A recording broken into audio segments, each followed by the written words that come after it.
Hey guys, I was supposed to wait to do the podcast tomorrow, and then was gonna put out something for you guys tonight, late tonight. But I had to just go into Lomachenko versus Linares because this fight was absolutely insane. First of all, Lomachenko got knocked the hell down hard, on his ass, coming right in the mid rounds. I warned you about Linares. I told you last time that I still thought Lomachenko was gonna win, but that Linares was gonna give him a lot of trouble. And then Lomachenko comes back and just outboxes him, outpaces him, crashes into him, bullies this bigger guy, and then takes him out with a fucking liver shot. This is one of the best fights I've ever seen in my life. Just insanely technical, really just aggressive. Both hats off to both these guys. They both put on an amazing performance. I'm just gonna go over real quick some of the points that I noticed. Uh, Kind of how Linares did such a great job against Lomachenko, and how Lomachenko came back and got back into the fight. So the first thing, and this isn't really a technical part of it, but Lomachenko came in and he had a look on his face that I'd never seen him have before any of his fights. This guy looked nervous as all hell. He looked like he had the weight of the world on his shoulders, and I'm like, man, I wonder if this is gonna affect his boxing at all. And it really didn't at first. The first couple of rounds, he was just Lomachenko. Maybe looked a little gun shy at points, or quite not as smooth as normal, but he was handling the pressure really well. He's been doing this for years. And but Linares, first of all, I mentioned a couple things last time about why I thought he was going to be a problem. The first is that Linares was very technical, especially when fighting in an open stance, when he's orthodox against southpaw. He knows the footwork really well. He could keep up with southpaws, and he knows which angle is superior for which shot and which angle is defensive. Foot placement is a little bit overdone. People talk about it a little bit too much, but it really factored in this fight, and it really factors in Lomachenko's style much more than it factors in a lot of other southpaw styles, even though it factors highly in most of them. So the next thing I said was he picks his shots, and then just very technical overall. But what I said all those things along with his size would be a problem. But what really scared me for Lomachenko is that when Linares commits, he commits full force, hard, after picking his spot. Just he knows if he feels that he has the shot, he takes that shot full commitment. And what scared me is that he doesn't mind taking a shot or risking taking a shot to do it. And I said that would match up poorly against Lomachenko's machine gun punching kind of style, because you can't keep that pace up and punch hard all the time. And so Lomachenko has to intersperse his hard punches with these pitter patter shots, or feints even, to where he doesn't even bother connecting. And so all of those things factored in the fight. So let me bring you through. I guess up until the mid rounds, those will come into play. So first of all, Lomachenko's able to get his foot on the outside and do that. If you watch my video on the Matrix, I call it the Matrix Shuffle, where it's like a half pivot, half shuffle, just gets around behind his opponent's back. Linares showed Floyd Mayweather level skills when it came to pivoting. So when Lomachenko would get to his outside, Linares would pivot to his inside. And he didn't make the same mistake of leaving his jab extended or out too long that a lot of Lomachenko's opponents do, and then they get their hand trapped underneath them. So he didn't get his hand trapped. Linares did not get his hand trapped at all. And instead, he kept his guard tight, and he'd lean into Lomachenko as he did these pivots, just really pushing against him and denying him any of those shots that Lomachenko likes to set up. So that's one of Lomachenko's best weapons taken away immediately. Another thing Lomachenko likes to do is he likes to get what I call the Manny Pacquiao southpaw angle, where foot's still on the outside, probably on the outside, could be level with the other foot, could be inside. But basically, you shouldn't think of it as squaring up, because it's not squaring up. What you're doing is you're really turning your body at an angle. So you're angling to the inside. So instead of coming around outside to the opponent's back, Lomachenko will put his foot to the outside, but then he'll angle in, and then just at that point, Mayweather liked to do this against southpaws a lot. You could clinch really easily, which Lomachenko didn't do too much in this fight until after he got knocked down. Or you could just kind of circle out and slide out like Pacquiao liked to do a lot. You just leave at that angle, and you're now in a defensive angle because you're going to the inside but backwards or circling around. But what Linares was doing is he was taking that angle, which does open you up, even if you have your guard in tight and you're ducking down like Lomachenko after he shoots with his rear hand for an uppercut or a straight or a hook or whatever the hell he does. There are still some openings, and the body's a big opening, and uppercuts. For uppercuts, you could go right in between the guard, especially if Lomachenko is using his right hand at the moment, or as he throws the cross with his left. So Linares basically had a wonderful, excellent defense against both of Lomachenko's kind of more extreme angles, and these are the angles Lomachenko uses to do the most damage and inflict the most damage, and he really covets those angles. Those are amazing southpaw angles. Or open stance angles, I should say. And Linares did a great job cutting both of those off. And he also had a great jab throughout it, which really goes without saying, keeping Lomachenko at distance and forcing him to move a lot more even than he'd like to. Lomachenko really was forced to stay kind of on line with his foot near his opponent's foot, not going to the outside, not going to the inside. And so he had to set up a lot of his shots very close through head movement, angling his upper body rather than working through his feet, which was why he was taking so many shots on his guard, because he wasn't able to use his feet to come in like he likes to. And beyond that, Linares was able to effectively cut him off, intercept him, back up in a way to where he was circling instead of getting taken to the corner or getting put in a bad position or what have you.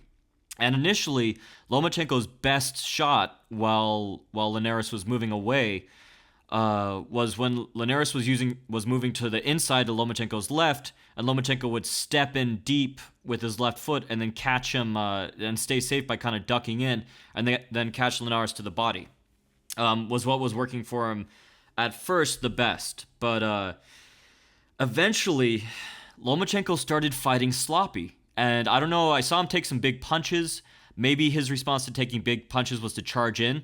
But in the mid-rounds, especially the round Lomachenko got knocked down, Lomachenko's gotten aggressive before, but he's never moved like that. It seemed like all defense just kind of went away, and Linares was happy to bait him. And that's what he did, is he baited him. He drew out all his punches, and he kept moving farther and farther back. And Lomachenko was getting countered, and he was getting frustrated. And he walked in, he threw a pitter-patter jab that I don't think was even meant to land. And he threw it to the inside, which is fine if your jab lands and you're not standing forward. But if you're not in a sideways defensive stance when you're taking that inside angle, if you'd like to know more about that, watch my breakdown on Pernell Whitaker. And he presented he put himself squared up with Linares's foot in a superior angle to land a cross. And to his defense, his hand was still up. It just wasn't close enough to his chin, or he was starting to throw a punch or something, because Linares just hit him as he walked in, and Lomachenko went down, and he was up in a second. He's got an incredible chin. That would have knocked a lot of other fighters out, especially who are Lomachenko's size. But masterful work by Linares. He says he's been studying him and fighting southpaws, and I 100% believe it. Linares is the real deal, and as much as I'm way more of a Lomachenko fan and have been for a long time, I'm now a Linares fan too, because that guy showed brains and bronze, broads, whatever the hell the term is. I don't think I even know what that term is. Brains and bronze, I guess. I don't know. That's not a word you use in everyday life. I've seen it written, whatever the hell. But balls, how about that? He showed some massive balls. But then it was Lomachenko's turn to show some massive balls. He wisely danced away the rest of the round, even though he looked like he was fine. I'm sure he realized, I'm probably still shaking this off. So regardless of how I feel. So he danced away. There was only 10 seconds in the round left or so. And then his approach coming back from that was just the perfect amount. He didn't rush in blindly and try to reestablish himself as a threat, which is what he would have needed to do if Linares decided to come in and just attack. Obviously, Linares was already respecting Lomachenko's power and had been hit by some really hard shots, especially probably to the body, I'm imagining. Although he might have gotten rocked a couple times, I don't know. But he obviously respected Lomachenko's power because Linares wisely did not rush in. And so Lomachenko got himself back to mid-range, started fighting sideways again, and then it was like he restarted the fight. He started fighting exactly like round one, which was still aggressive, but not showing off, not being sloppy at all, using feints, broken rhythm. But the one difference was that there were very few pitter-pat shots at this point. He seemed to have learned his lesson. Everything, he'd either feint or he'd throw hard. Even his jabs he'd throw hard. His body shots, hard. He was targeting that liver and then mixing it up with the head. Liver, head, solar plexus. Working it in just excellent combinations. And then he'd ramp up from there. And by the end, he started using those, he started using the same footwork patterns again, but they were much more subtle. He was mainly using them defensively. So he already knew which punch was coming, and so then he'd circle to the inside, go off angle, or circle to the outside, go off angle. But it was defensive, and from there he would come back in with some counters instead of trying to set it up himself. And Linares looked to be getting beaten down. But to his credit, and this might have actually helped Lomachenko from not being too brash and rushing in, Linares would throw these incredible flurries that were just lightning fast, and each punch hit hard, and Lomachenko took some big ones, some like even more big shots. The chin on that guy is probably because he hasn't been rocked many times before, but man, he landed some gorgeous combinations, and but Lomachenko showed, man, still huge balls, just kept coming forward, not recklessly, but keep going for it, and then near the end, when he got him with that liver shot, Lomachenko, like I said, still technical, but I've rarely seen him so aggressive, except after dominating someone for rounds and rounds and not being hurt. Lomachenko came in with so much aggression, it looked like he'd just been schooling Linares the entire time, instead of having just been knocked down 2 rounds earlier. And man, he was even smothering him, pushing the bigger man. You could see how much bigger he was, Linares was than Lomachenko. But still, he was coming in, still, like I said, using angles, being technical, but just pushing him, shoving him, chasing him, making it a fight, making it like a brawl, and then still throwing those technical shots. And then he just got him with one of those liver shots. And Linares tried to power out of it. He got to his feet, but he couldn't straighten up. And man, I've been hitting the solar plexus, and that's bad enough. And I've been lucky enough to never take a liver shot, and I really hope I never have to. But from what I've seen happen to other fighters who get hit like that with much less power, Linares managed to pull himself up and almost beat the count when he must have been in a massive amount of pain.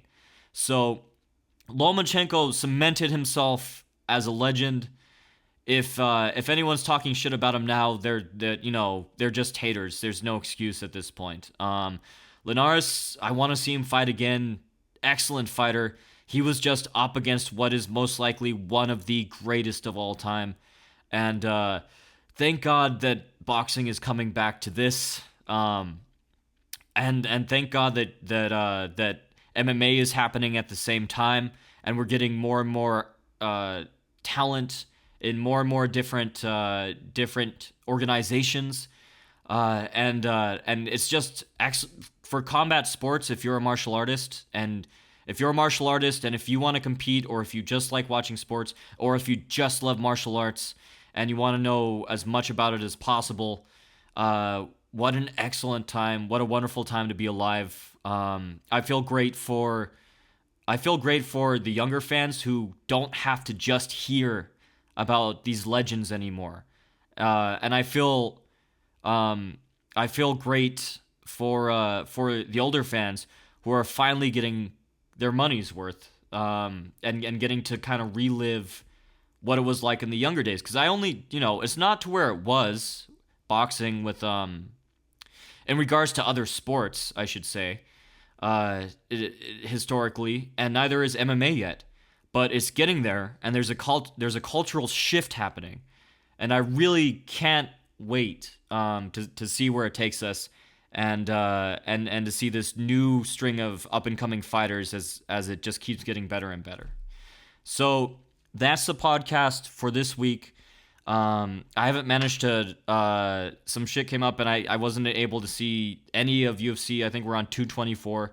But I'll make sure to watch that, and I'll have a report for you guys maybe midweek or maybe next week. Video will be out either later tonight or tomorrow.